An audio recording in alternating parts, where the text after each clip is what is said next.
Some nights are slow, quiet, routine, until you check your rearview mirror and realize you're not alone.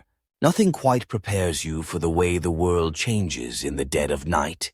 Shadows stretch longer, the air grows colder, and even the most familiar places take on a strange and unsettling quality.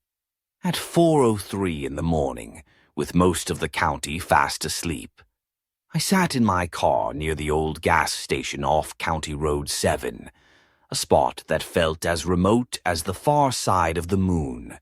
The engine hummed quietly, the heater ticking softly, sending out just enough warmth to keep the chill at bay. My rear seats were empty. I'd checked twice before settling in, as was my habit on these long, lonely patrols. The gas station itself was a relic, its sign rusted and flaking, windows dark and clouded with age. No lights glowed from inside, no movement disturbed the silence. Only the slow, steady drip of water from the overhang broke the stillness, echoing faintly in the night air. I was taking a short break, sipping lukewarm coffee from a battered thermos, trying to shake off the fatigue that comes with these early morning hours.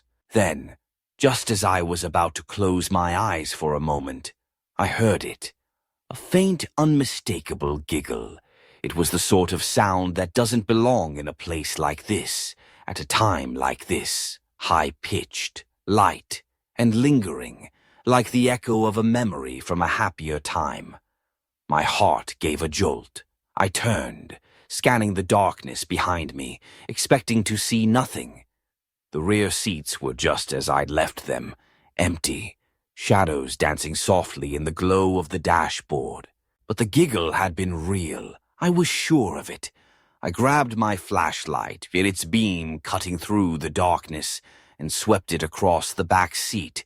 The light revealed nothing but upholstery, a discarded jacket, and the reassuring gleam of locked doors. No footprints on the floor mats, no fog on the windows, no sign that anyone or anything had entered. The doors were still locked, the windows all rolled up tight. I was alone, or so I told myself. The sensation lingered, crawling up my spine, a prickle of unease that refused to go away. I forced myself to focus, running through the facts. There was no way someone could have entered the vehicle without me noticing. Not with the doors locked from the inside and the alarm system set. My training told me to trust my senses, but in that moment, I couldn't make sense of what I'd heard. Hours later, after the sun had risen and the world seemed a little less haunted, I remembered the dashcam. I'd installed it months back, partly out of habit, partly for peace of mind. It recorded constantly, capturing everything that happened inside and around the car. Maybe, I thought, it would give me a rational explanation. Maybe I'd imagined the sound. Maybe it was a trick of the wind, or the heater, or my own exhausted mind. I queued up the footage, eyes scanning the tiny screen. The timestamp blinked. 4:06 a.m. The interior of the car was cast in that familiar pale light. Nothing unusual at first glance. I watched myself sitting in the driver's seat, turning my head at the sound I now knew was real. Then, in the rearview mirror, just for an instant, a small face appeared. Not a blur, not a trick of the light, but a face, a child's face. Pale, delicate, framed by dark hair and a bow tied neatly on one side. She smiled, a gentle, fleeting smile that seemed both grateful and sad. And then, as quickly as she'd appeared, she vanished. No entry, no exit, just gone.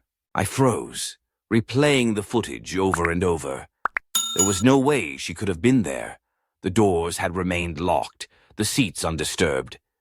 Yet the camera had caught her reflection, clear as day, in the mirror above my head. My hand shook as I paused the video on that single frame. The small, hopeful face, the same bow, the same eyes, the same haunting smiles. 5 months earlier, A child had gone missing in this very area. The search had gone on for weeks.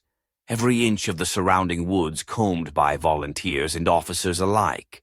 Flyers had appeared everywhere, pinned to trees, taped to shop windows, handed out at every traffic stop. Her mother had given us a photo, her favorite photo, she said, because it showed her daughter just as she was, smiling, bow in her hair, eyes bright and full of life. The resemblance was unmistakable.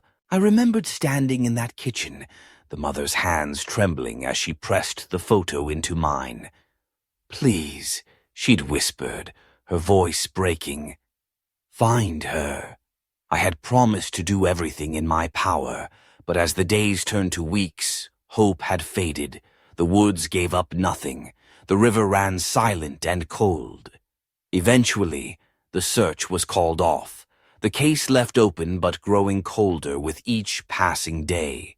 But now, here she was, or something of her, captured in a single moment on a grainy dashcam video.